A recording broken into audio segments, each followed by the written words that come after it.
टोंपे महाविद्यालयात डॉक्टर सर्वपल्ली राधाकृष्णन यांची जयंती व श्री चक्रधर स्वामी यांचा अवतार दिन उत्साहात साजरा करण्यात आला।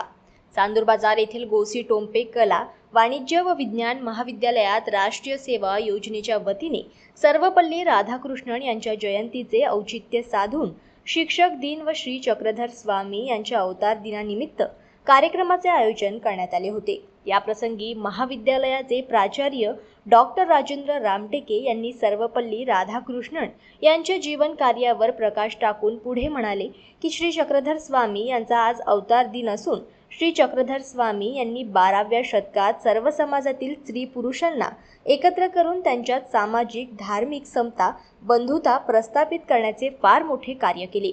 समाजातील अंधश्रद्धा, रूढी परंपरा यांना नष्ट करून सर्व समाजात समतेची वागणूक निर्माण केली असे म्हणून सर्वांना शिक्षक दिनाच्या शुभेच्छा दिल्या।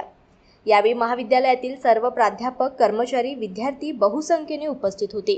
या कार्यक्रमाच्या यशस्वीतेसाठी राष्ट्रीय सेवा योजना महिला कार्यक्रमाधिकारी डॉक्टर निधी दीक्षित, सहकार्यक्रमाधिकारी डॉक्टर लालबा दुमटकर, शिक्षकेतर कर्मचारी श्री नितीन तसरे, शुभम तायडे, गोपाल सुरकार यांनी परिश्रम घेतले। जनमत लाईव्ह न्यूजसाठी चांदूर बाजारमधून मयूर खापरे यांची रिपोर्ट।